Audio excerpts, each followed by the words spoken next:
Okay, let's keep our spine straight. Move and roll back our shoulders.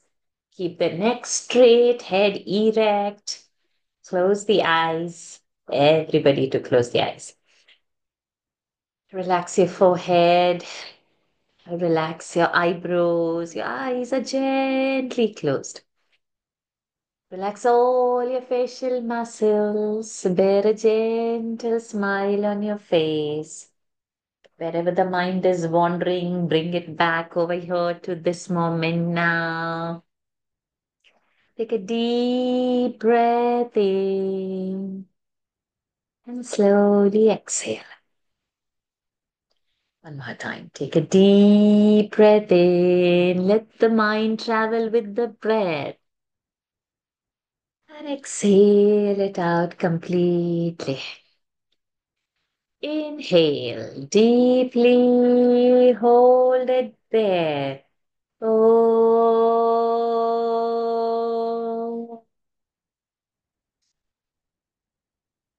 Oh.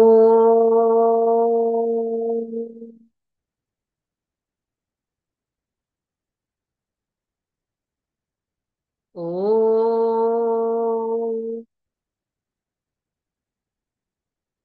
Om Shri Ganeshaya Namaha. Om Shri Saraswatyai Namaha. Om Shri Gurubhyo Namaha.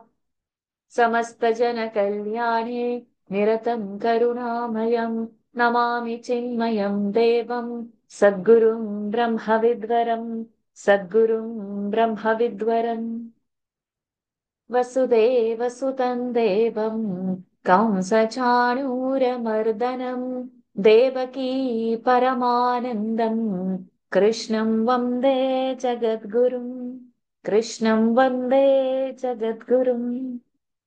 Pranams to the Lord. Pranams to all the Mahatmas in form of kids who have joined today.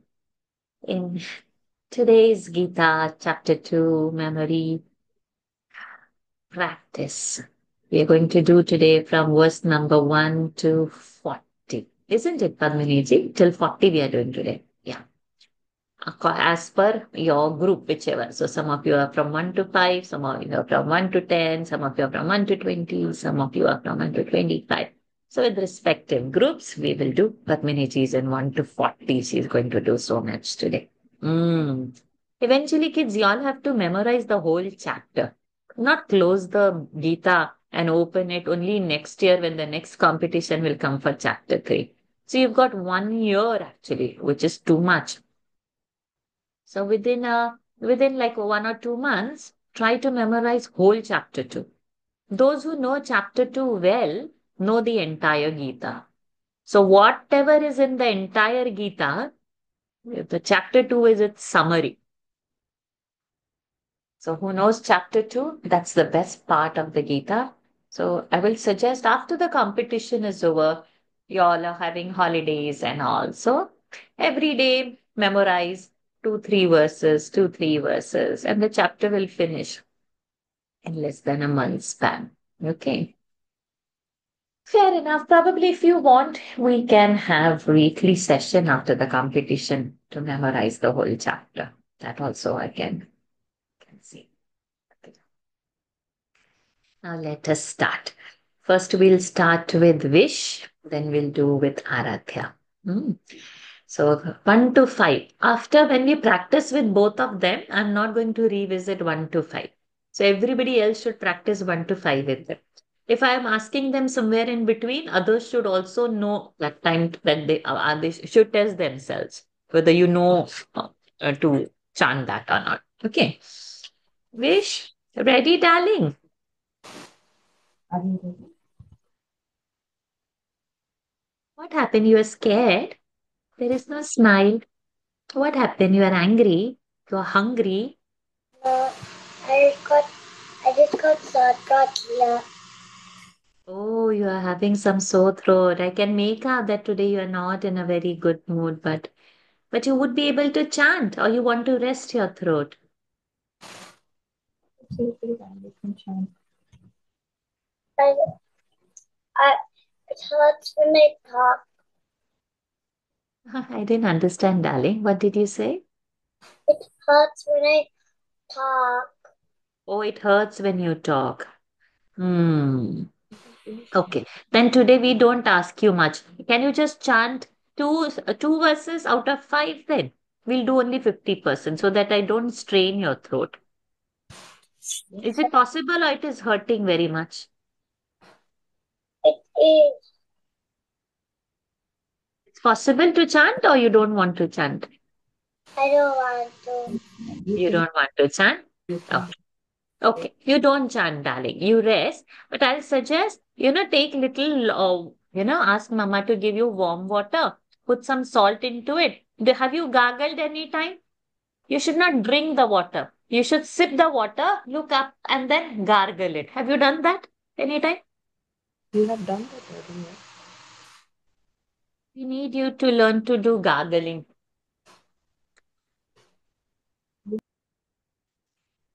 I'll just tell you.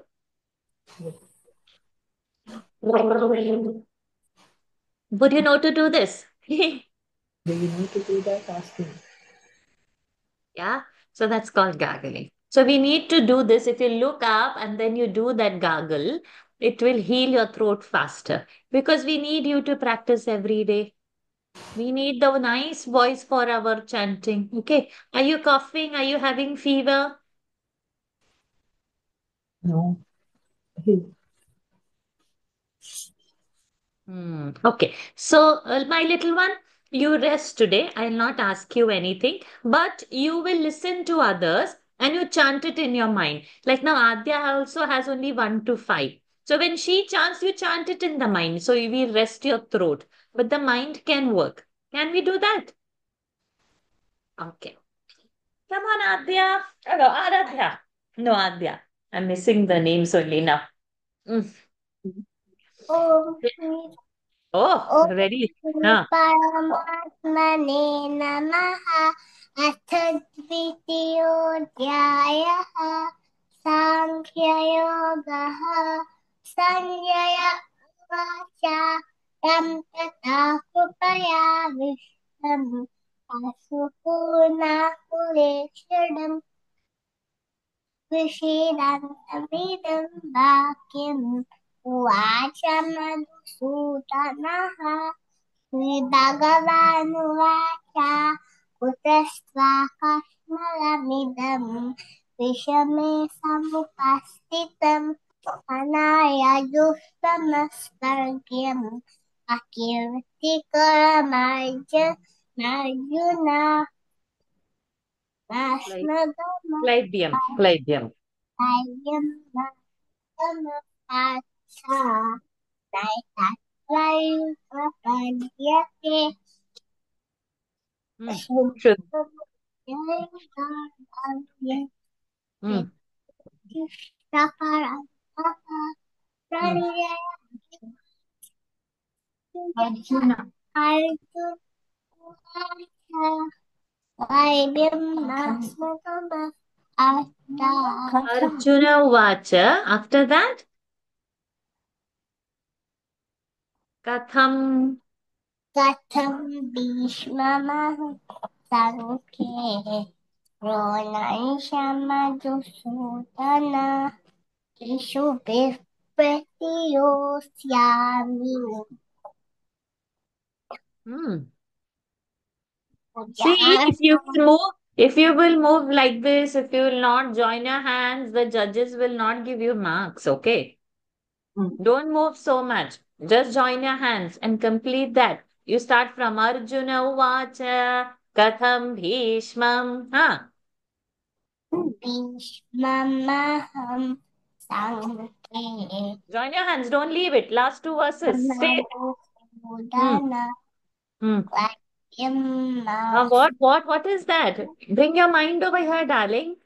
Katham Bhishmamaham Sankhye Dronam cha Madhusudana. Huh? Madhusudan इषुभिः Hmm. पूजार्हावरिसूदन Hmm. इषुभिः Guruna.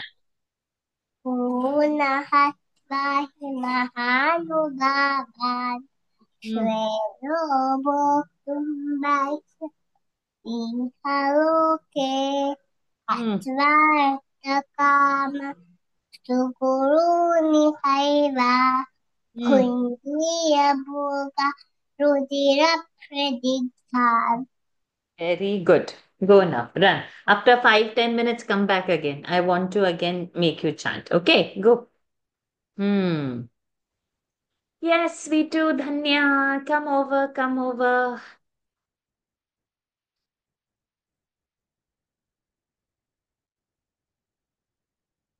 What happened? Unmute is difficult. Okay. So you want easy or tough one? Tough. Tough. Small tough or really very, very big tough? Small tough. Small tough, not a big tough. See, no, you are my girl. Say a very big tough you give me now. You say.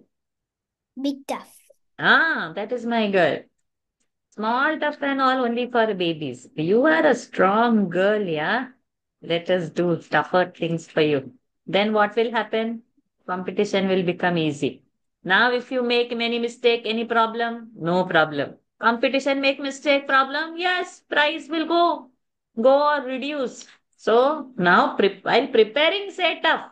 Prepare tough. Then once that is over, then it's fine. Okay. Let me just give you only one word I'm going to give you, and that from our toughest line and the part. Okay. Let's see. Pramukhe. प्रमुखे धार्तराष्ट्र Hmm. कार्पण्यदो Aha. Hmm. भावः पृच्छामि त्वं धर्मसम्मूढचेताः यस्यानश्चितं ब्रूहि तन्मे शिष्यस्तेऽहं साध्यमान् त्वां प्रपन्नं न हि प्रपश्यामि ममापनुद्यात् यच्छोकमुच्छोषणमिन्द्रियाणां Babhuvaha. बभूवहं तमुवाच Hmm. प्रहसन्निव भारत सेनयोरुभयोर्मध्ये विषीदन्तमिदं वचः Madhusudanaha. मधुसूदनः श्रीभगवान् Ah, कुतस्त्वाकर्ष्मलमिदं awesome. Hmm. विषमे समुपस्थितम् Hmm.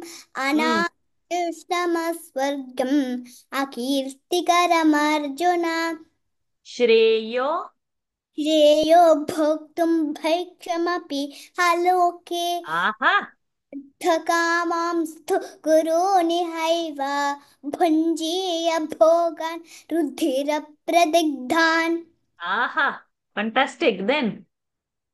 न चैतद्विद्मः कतरन्नो गरीयः यत् Rishikesham. विषिकेशं प्रहसन्निव Not Bharata Rishikeshaha. Rishikesham. ऋषिकेशम् Evamukta.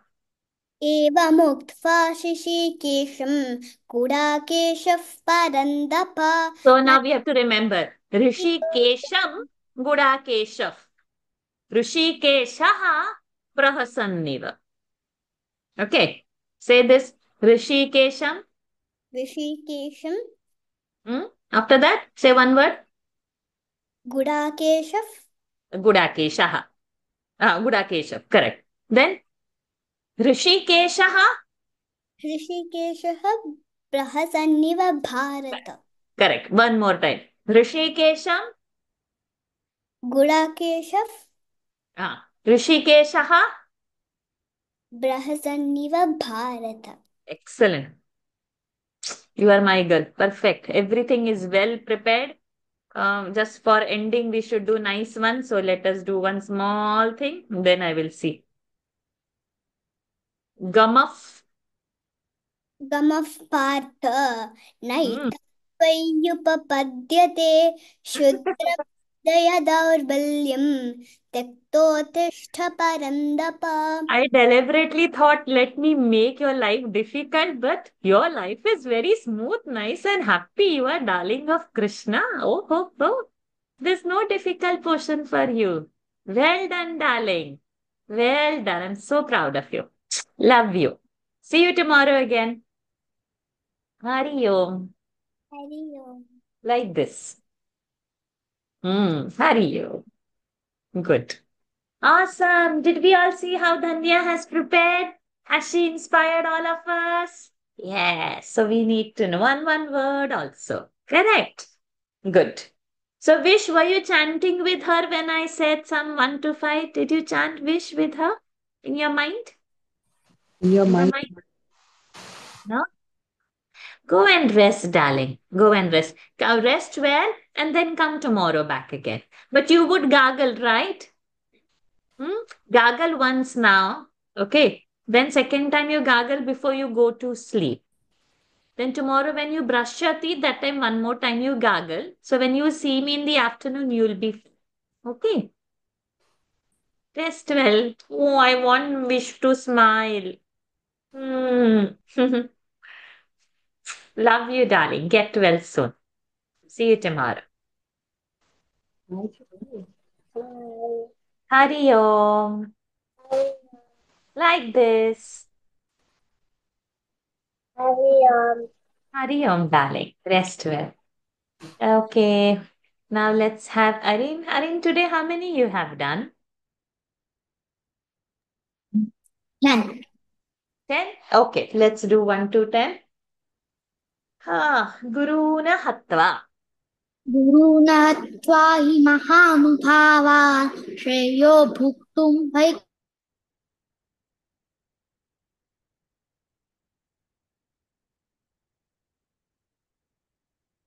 प्रदिग्धान्. 1 minute. My connection had gone suddenly. Let us do it again. Guruna Hatva.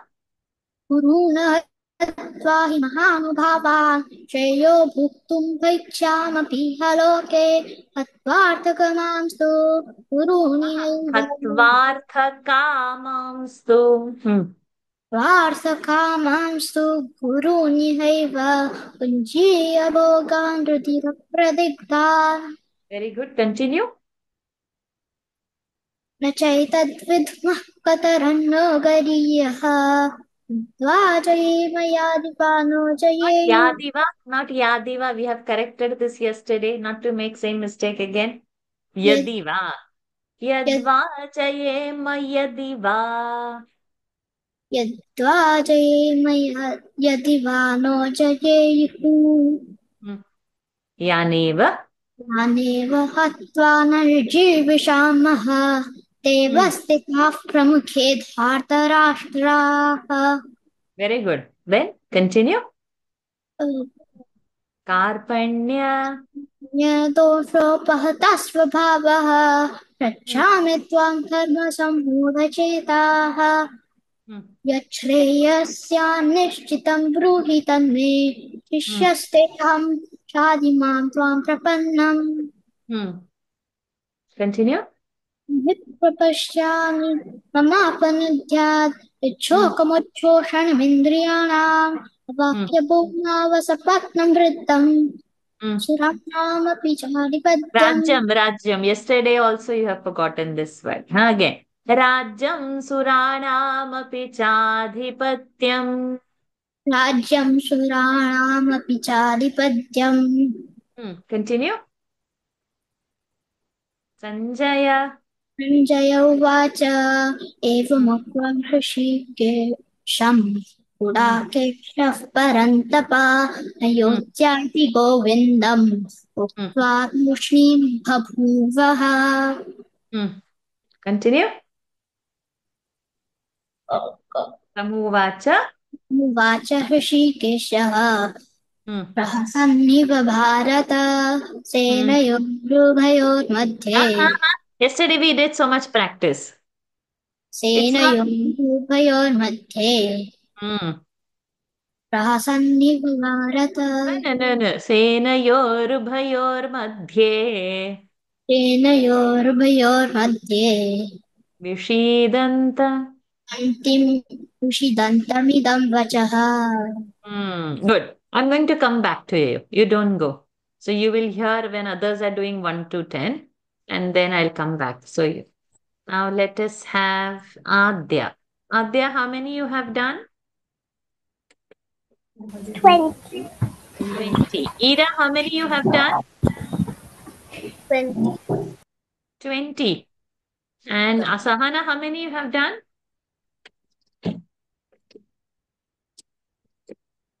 20. Oh, so 3 of you have done 20. Let us do. Oh, Neelan, hurry up, Neelan. After so many days, I'm seeing you. Where were you? I didn't know what to do. You didn't know what to do, darling. So sorry.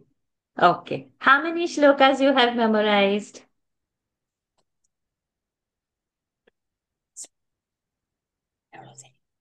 10. 10. 10. You have memorized 10. Okay. So with you and Areen, I'll take the first, I'll finish up this. Okay. Arjun, how many you have memorized? Until 20. Also 20. Oh, so then we have 4 as a pair then. Okay. We'll do like this then. First, let us have Adya and Sahana, and then we'll do Ira and Arjun later. Because then it will. So 1 to 20. Okay, now. Let us start. First one for Adya, second one for Sahana. Nahi prapashyami.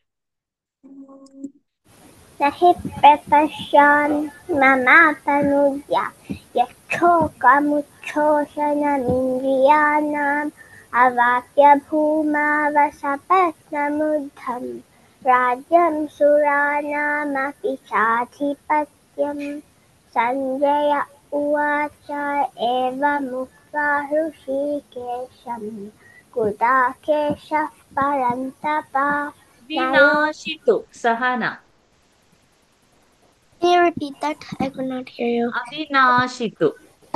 अविनाशितु तद्विद्धि येन सर्वमिदं ततं विनाशमव्ययस्यास्य न कश्चित् कर्तुमर्हति अन्तवन्तैमे देहाः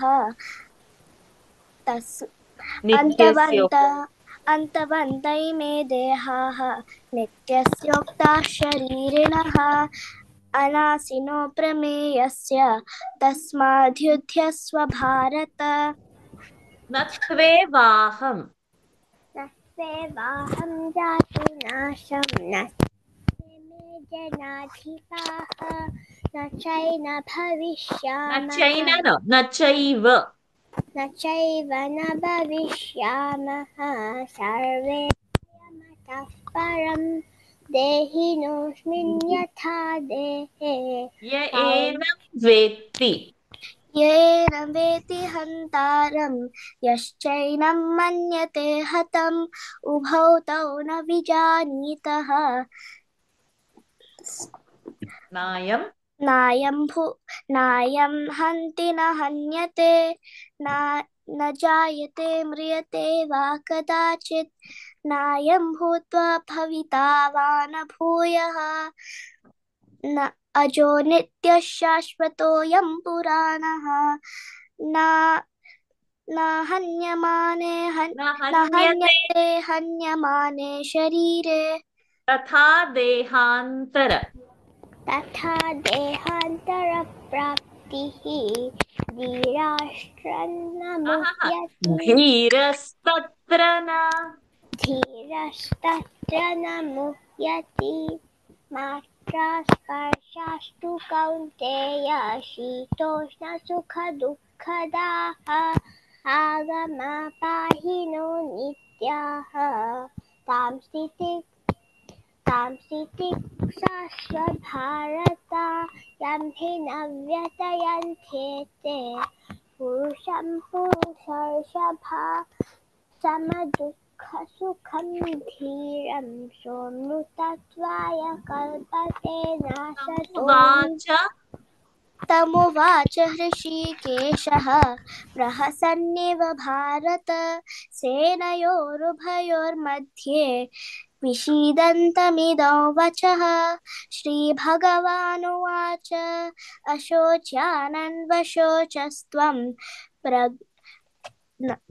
प्रज्ञावादांश्च भाषसे गतासु न गतासूंश्च नासतो विद्यते नाशतो विद्यते भावः नाभावो विद्यते सतः उभयोरपि दृष्टोऽन्तः त्वनयोस्तत्त्वदर्शिभिः अविनाशि तु तद्विद्धि येन सर्वमिदं तथम् विनाशमव्ययस्यास्य देहिनोऽस्मिन् देहिनोऽस्मिन् यथा one minute देहे 1 minute vinashamavyasyasya did you say shashya say that line vinashamavya विनाशमव्ययस्यास्य completed न कश्चित् कर्तुमर्हसि arhati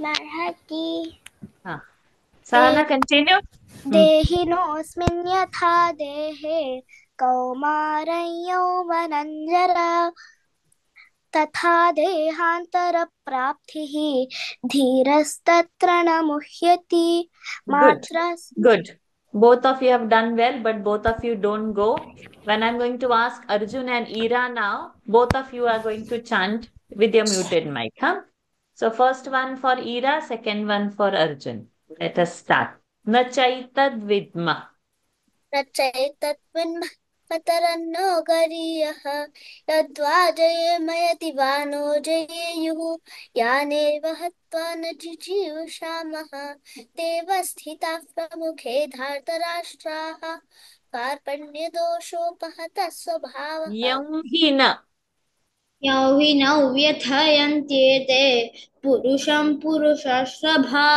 समदुःखसुखं धीरं सोमृतत्वाय कल्पते नासतो विद्यते भावः न भावो विद्यते सतः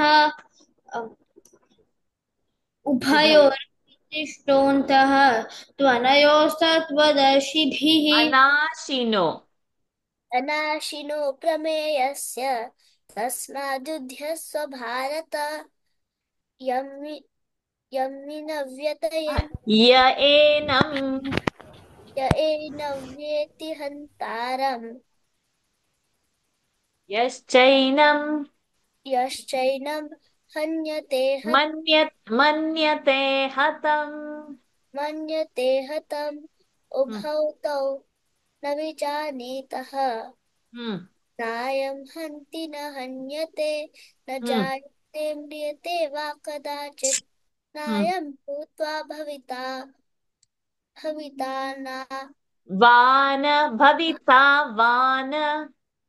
भविता वा न भूयः अजो नित्यः शाश्वतोऽयं पुराणः न हन्यते हन्यमाने शरीरे शीतोष्ण सुख दुःखता दुःखदाः विसर्ग कथाः आगमापायिनो नित्याः तां स्थितिक्षस्व भारत यौ हि न व्यथयन्त्येते पुरुषं पुरुषश्रभा समदुःखसुखं धीरं सोमृतत्वाय कल्पते नासतो विद्यते भावः अवाप्य वाप्य भूमा वसपत्नमिद्धं राज्यौ सुराणामपि चाधिपत्यम् सञ्जय उवाच एवमुक्त्वा ऋषिकेशं गुडाकेशः परन्तप न योत्सैति गोविन्दम् उक्त्वा तूष्णीं बभूवः नानुशोचन्ति पंडिताः नानुशोचन्ति पण्डिताः देहिनोऽस्मिन् यथा देहे नानुशोचन्ति पंडिताः न त्वेवाहं जातु नासं न त्वन्नेमे जनाधिपाः न चैव न भविष्यामः सर्वे वयमतः परं देहिनोऽस्मिन् यथा देहे यच्छ्रेयः स्यात् यच्छ्रेयस्यानुष्ठितं ब्रूहि तन्मे शिष्यस्तेऽहंसादिमां त्वां प्रपन्नम् न हि प्रपश्यामि ममापनुद्यात् यच्छोकमुच्छोषणमिन्द्रियाणाम् अवाप्य भूमा वसपत्रमिद्धः नायं हन्ति. नायं हन्ति न हन्यते न जायते. न जायते म्रियते वा कदाचित् नायौ भूत्वा भविता वा न भूयः अजो नित्यः शाश्वतः Anayam, you have to say because bhutva bha, that vargas anunasika is ma. So nayam bhutva. नायं भूत्वा भविता वा न भूयः अजो नित्यः शाश्वतोऽयं पुराणः न hanya. हन्यते हन्यमाने शरीरे Good. Both of you have done well, but still don't go. Wait for Neelan and Arin. They are going to do 1 to 10. Okay. So first one for Neelan, second one for Arin. Both of you unmute. We are doing 1 to 10. Neelan, start from Karpanya dosha. कार्पण्यदोषो स्वभावः पृच्छामि त्वं धर्मसम्मूढचेताः यच्छ्रेयस्यान्निश्चितं ब्रूहि तन्मे शिष्यस्तेऽहं शाधिमां त्वां प्रपन्नम् न हि Continue. प्रपश्यामि Evam uktva. Arin, एवमुक्त्वा हृषीकेशं गुडाकेशः परन्तप न योज्यते गोविन्दम् उक्त्वा तूष्णीं बभूवः continue. तमुवाच हृषीकेशः प्रसन्निव भारत तेनयोरुभयोर्मध्ये विषिदन्तमिदं वचः Very good. Kutastva. Neelan. कुतस्त्वाकस्मलमिदं विषमे समुपस्थितम् अनार्यजुष्टमस्वर्ग्यम् अकीर्तिकरमर्जुन क्लैब्यं मास्मगमः पार्थ नैतत् त्वय्युपपद्यते क्षुद्रं हृदय दौर्बल्यम् यक्तोत्तिष्ठ परन्तप Very good. Vishidantam. Arin. विषिदन्तमिदं Correct. वाक्यम् Very good. उवाच मधुसूदनः Very good. प्रतियोत्स्यामि उवाच मधुसूदनः श्रीभगवानुवाच. श्रीभगवान् Start again. Vishidantam. विषिदन्तमिदं वाक्यम् उवाच मधुसूदनः श्रीभगवानुवाच कुटस्त्वाकश्मलमिदं विषमे समुपस्थितम् अनार्यजुषमस्वर्ग्यम् Ilan. Rajyam Suranam. राज्यं सुवान अपि चाधिपत्यं सञ्जय उवाच Very good. एवमुक्त्वा ऋषिकेशं गुडाकेशः परन्तप न योत्स्य इति गोविन्दम् उक्त्वा तूष्णीं बभूवः Arin.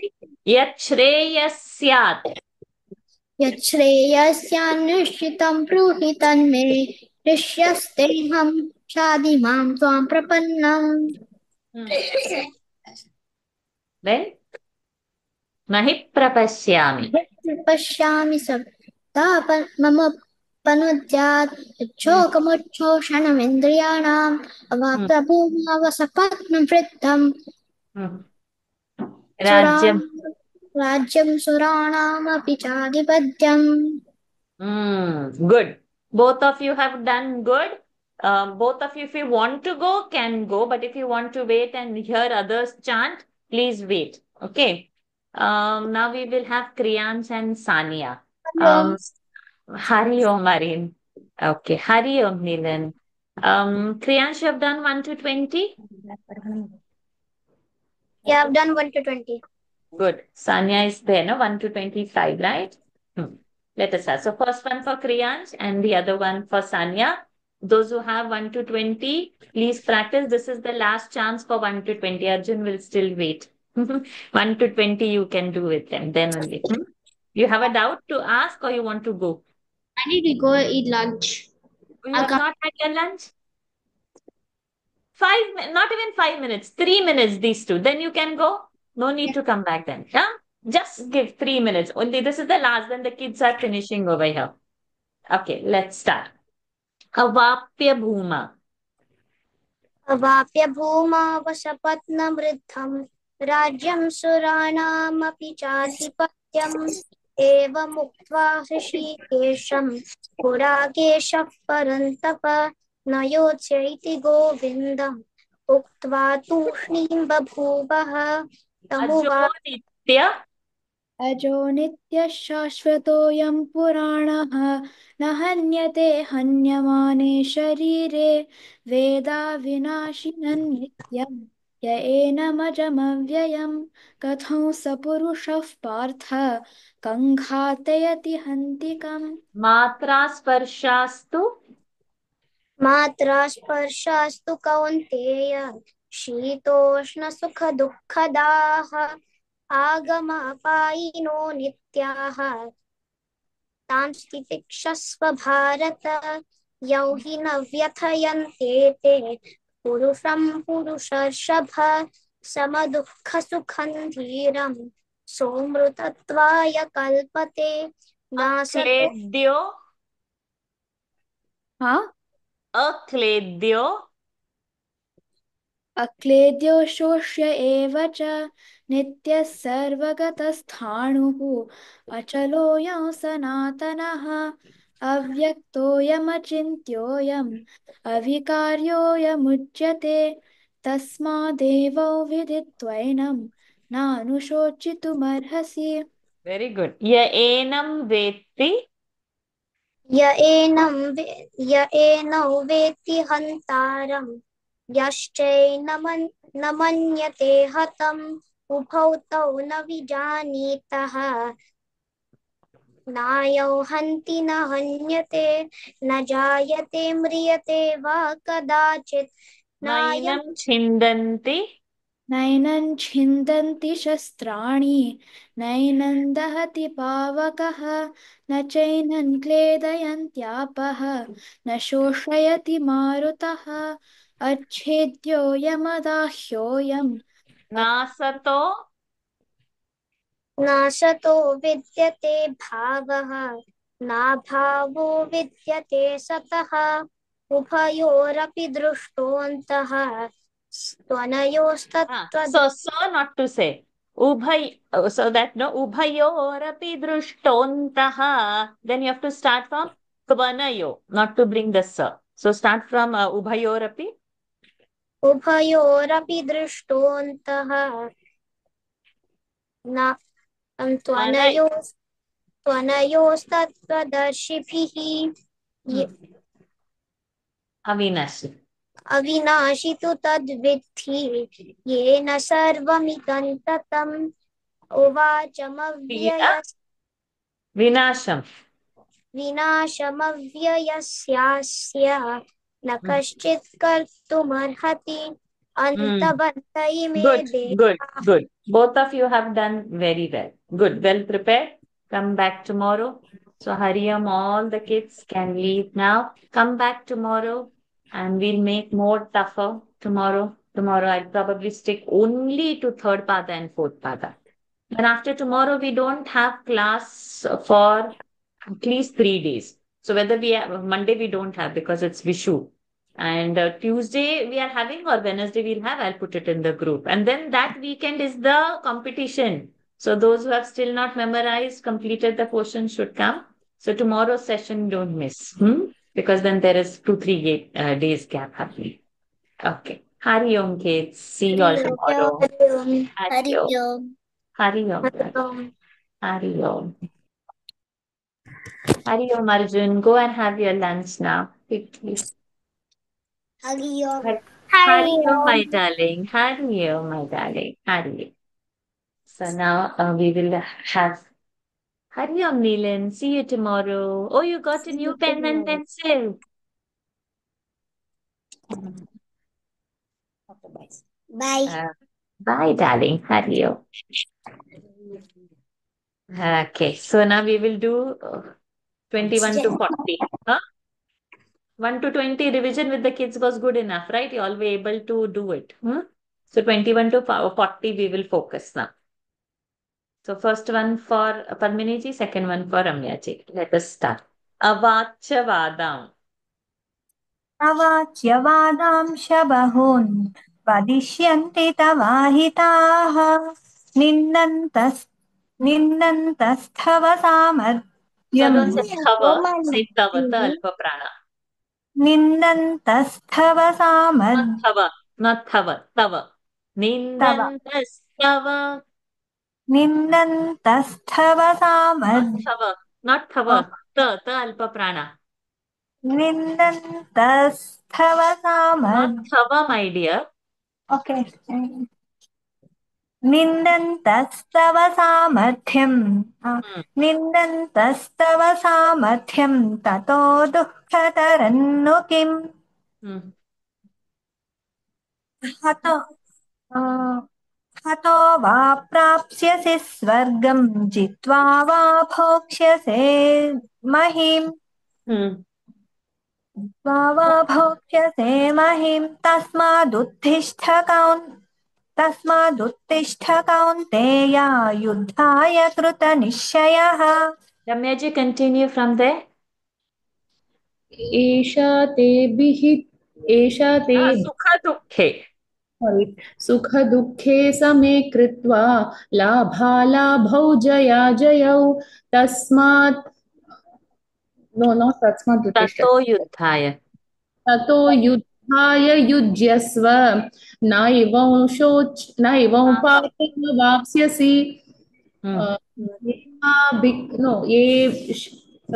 Esha tebhi. एषा ते विहिता साङ्ख्ये बुद्धिर्योगे त्विमौ शृणु बुद्ध्य बुद्धे युक्तो Buddha yukto. युक्तो Yaya partha. बुद्ध्या युक्तो यया Partha oh my god, I'm just trying to Padmini ji, continue. Yes, you will get, because that's why I just first start when it's fresh in the mind. बुद्ध्या युक्तो यया पार्थ कर्मबन्धं प्रहास्यसि समदुःख नेहाभिक्रमणाशोऽस्ति बुद्धिर्योगे त्विमाम् Ramya ji, continue. विक्रमणाशो प्रत्यायो प्रत्ययो प्रत्यवायो न विद्यते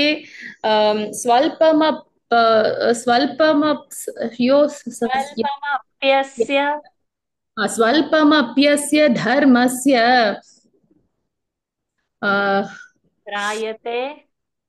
त्रायते something महत् महतो त्रायते महतो भयात्. Good. So what we will do from 31 to 40. All odd numbers Ramya ji will chant, all even numbers Padmini ji will chant. So 31 Ramya ji, 32 Padmini ji, 33, 34, like that. Okay. Let's have one chanting round of that full. Then only it will stay on the mouth. Start.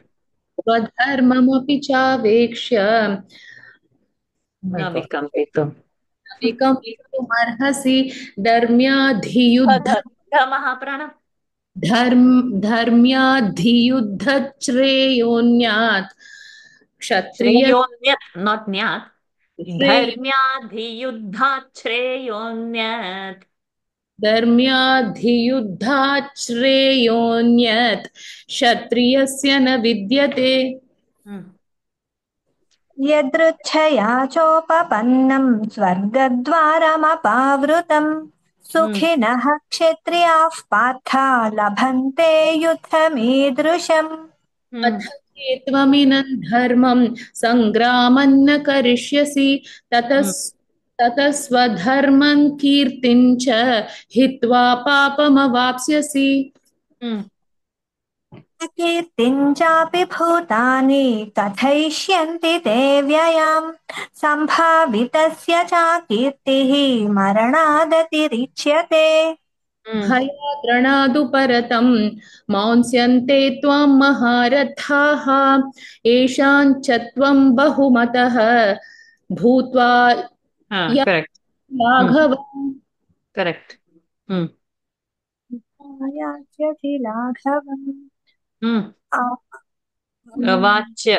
अवाच्य वादांश बहून् वदिष्यन्ति तवाहिताः निन्दन्तस्तव सामर्थ्यं ततो दुःखतरन्नु किम् ततो वा प्राप्स्यसि स्वर्गं जित्वा वा भोक्ष्यसे महीम् तस्मादुत्तिष्ठ कौन्तेय युद्धाय कृतनिश्चयः Very good. कृतनिश्चयः सुखदुःखे समे कृत्वा लाभालाभौ जयाजयौ तस्माद् Tato. ततो युद्धाय युज्यस्व नैवं पापमवाप्स्यसि एषा ते भीता साङ्ख्ये बुद्धिर्योगे त्विमां शृणु बुद्ध्या युद्धया Partha Dhyayukto. The next one and this one is okay. Buddhya yukto yaya partha Karma bandham. bandham prahasyasi. नेहाभिक्रमणाशोऽस्ति प्रत्यवायो न विद्यते स्वल्पमप्स्यस्य धर्मस्य Swalpamapyasya. स्वल्पमप्यस्य धर्मस्य त्रायते महतो भयात्. Good. So now we are going to reverse. Now all odd ones for Padmini ji and even ones for Ramya. We'll do one more round. 31 to 40. Start. Swadharmam. स्वधर्ममपि चावेक्ष्य न विकम्पितुमर्हसि धर्म्याधियुधा श्रेयोऽन्यत् So let the you have a pressure. Dharmyadhiyudbhat, because it is a conjunct. You is short. Yudhyat. धर्म्याधियुद्धा श्रेयोऽन्यत् क्षत्रियस्य न विद्यते यदृच्छया चोपपन्नं स्वर्गद्वारमपावृतं सुखिनः क्षत्रियाः पार्थ लभन्ते युद्धमीदृशम् अथ चेत्त्वमिमं धर्म्यं सङ्ग्रामं न करिष्यसि करिष्यसि Not the. करिष्यसि ततः स्वधर्मं कीर्तिं च हित्वा पापमवाप्स्यसि अकीर्तिञ्चापि भूतानि अकीर्तिञ्चापि भूतानि क्षयिष्यन्ति ते व्ययाम् असम्भावितस्य च कीर्तिः मरणादतिरिच्यते क्षयाद्रणादुपरतं मंस्यन्ते त्वां महारथाः येषां च त्वं बहुमतः भूत्वा यास्यसि लाघवम् अवाच्यवादांश्च बहून् वदिष्यन्ति तवाहिताः निन्दन्तस्तव सामर्थ्यं ततो दुःखतरन्नु किम्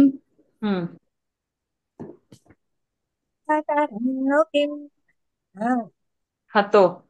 हतो वा प्राप्स्यसि स्वर्गं जित्वा वा भोक्ष्यसे महीम् तस्मादुत्तिष्ठ कौन्तेय युद्धाय कृतनिश्चयः सुखदुःखे समे कृत्वा लाभालाभौ जयाजयौ ततो युद्धाय युज्यस्व नैवं पापमवाप्स्यसि एषा ते भिहता एषा ते भिहिता साङ्ख्ये बुद्धिर्योगे त्विमां शृणु बुद्ध्या युक्तो यया पार्थ मां कर्मबन्धं प्रहास्यसि. So buddhya. So bu will again have not buddhya. Buddhya. बुद्ध्या देहाभिक्रमना शोष्टि देहाभिक्रमनाशोस्ति स्ति शोस्ति not शोस्ति नेहाभिक्रमनाशोस्ति सॉरी प्रत्यवायो न विद्यते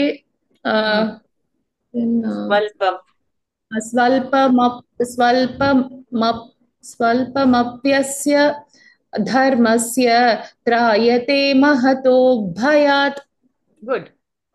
We'll do like this only. I'll not ask in between because the verses have to say it's still raw. Yesterday you did 5, today you have done 5. It can't be smooth in one day. Tomorrow again I'm adding 5. Tomorrow come doing 1 to 45 also. And tomorrow also we will practice like this only. Then next week when we saw it will be smooth because these verses are raw. It's just done within 2 days. Not expected to sit on the tongue. It will come slowly. It will come.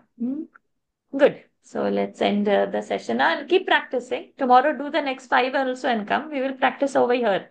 And as the days will progress, then we will add some more time of practice also. Don't worry. Om Purnamadah Purnamidam Purnat Purnamudachyate Purnasya Purnamadaya Purnamevavashishyate Om Shanti Shanti Shanti Harihi Om Shri Gurubhyo Namaha Harihi Om Shri Krishnarpanamastu Hari Om. I'm seeing one message over here. Ridan is going to join at 4 o'clock. I'm still traveling. He joined in between and he is reaching at 4 o'clock. So 4 o'clock, if y'all want to do one more round, y'all can join again. But if it is okay, y'all want to practice on your own and see me tomorrow also, that is fine. Okay. Okay. See you. Hari Om. Hari Om. Hari Om.